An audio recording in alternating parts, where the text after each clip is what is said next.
messages to the team before or after practice as far as how to approach the rest of the season? Yeah, I mean, we're not where we want to be with the standings, but we're committed to the stretch run, and the key with all of the playoff participants is to be playing your best basketball and peaking at the right time, and that opportunity is still well within reach. And we got to use these final 24 games to achieve that. Frank, LeBron had comments that kind of dominated the All-Star weekend about, leaving the door open to possibly going back to Cleveland and certainly seeming open to ending his career somewhere other than here.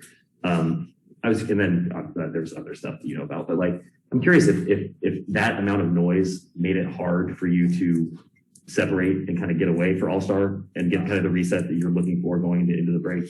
No, I've learned to let the noise be noise and focus on what's in front of me, which that's winning the next game. That's one thing. If it's focusing on my family in the break, I enjoyed the break with my family. So that's just noise. Did you address those comments and sort of that noise with your team today? No. Is it obviously LeBron went to All-Star and is trying to squeeze more out of this break, but is it awkward at all given sort of those developments over the weekend with LeBron not here today? Not even a little bit. We understand that he had a big weekend. Being back home in Cleveland, not just a normal All-Star weekend. We always give guys a little extra time if they need it, and nothing more than that. Were you able to take a step back and spend time with family, but also kind of reflect on where you guys are at currently and sort of what changes or adjustments you want to make kind of moving forward? Yeah, well, we have a unique challenge. Typically, you come out of break looking at your team's analytics and areas you need to improve upon, and things like that. And we have the unique challenge of we lost Anthony Davis the last game of the pre-break before All-Star break. So our conversations are really more about who we want to be, and style of play, what our identity is going to be over this stretch, and that was a big focus of our meeting and practice today. How does that affect how you're going to use Dwight and DeAndre down the stretch? Well, we're going to need them more, a lot more now than obviously when AD was, using up a lot of the center minutes. So we're going to need both of those guys. Speaking of what's in front of you, from what was in front of us in the time we were in the gym, we saw Kendrick Nunn out there, we saw Melo out there, we saw Avery on the sideline. We didn't see Anthony. Could you give me updates on all four of those guys? Yeah, so Avery's out, still day-to-day, but he's going to be out for tomorrow. Melo is back and it's probable for tomorrow night, so we're hopeful he'll be back in there. He did participate in full practice. K. Nunn is, coming out of the break, going to ramp up his work again and see how the knee responds, but will still remain out. And who's fourth back? Just Anthony. We expect him to be around you. Yeah, he's here. Oh, okay. Yeah, he's here today.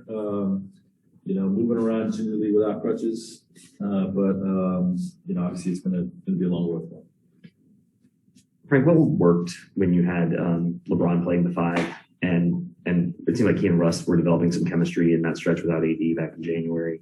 How deep do you go back into those games and try to drill some of those things or go over the film? Yeah, we've done a lot of just studying the film and the analytics of that stretch when Anthony was out, and things that worked and things that didn't work. And there's some things we're comfortable with going forward. Obviously, a lot of lessons learned during that stretch, and hopefully we can be a little better than we were during that stretch. There was some real positive with how we played small and Bron playing center.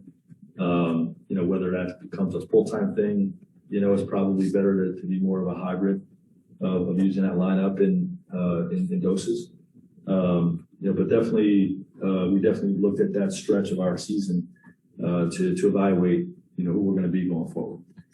How much? I'm interested in the ability to have like a normal All-Star break, which can just be a time to get away.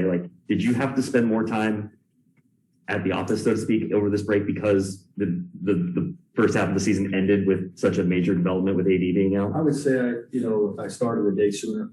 Okay. You know what I mean? With regards to that thought process. I spent much of Wednesday, just looking at numbers and looking at some film, watching the second half of the Utah game where we played without Anthony, and just just putting some thought into, what we have to look like coming out of the stretch. But up until then, I was able to, just kind of unwind and be with my family. Did you establish a goal with this team going forward? And what was that? You didn't, why not? Win as many games as we can. We know exactly where we're at in the standings. We're 6 back from the 6th spot. We're 3.5 back from the 7th spot. We're 1.5 back from the 8th spot. We know that the goal would be to get to the top 6. And that's a long shot, but still within reach. If we come out strong, and if we're not able to get that, then getting in that first play of the game. First play of the game is double elimination. The 9-10 game is single elimination. So every game is going to matter. We want to move up as much as we can in the standings, but more importantly than all of that, we want to play our best basketball down the stretch and peak going into those playoffs, series or games. Yeah, on that note, is it helpful that you have the 8th place team, the Clippers, twice the next week? Sure. We play Denver twice, I think, and we still have Minnesota. So those teams that are in front of us, those games will carry extra importance. Also, just shifting a little bit, you alluded after the Jazz game, you saw AD, and he was frustrated about everything. I think that's what you said. Today, when you see him in the building, did you sense that any change in energy? Do you sense the frustration still there? Yeah, I don't want to disclose too much of the personal conversation, but he wants to be on the floor with his teammates, and it's disappointing anytime he can't be. So, I don't know if I want to say anything deeper than that, but that's where it's at. Yes, you do. Any other questions, guys? Look out the engine into the break. Try to finish Ozark. You finished here? Oh. Yes. Yeah.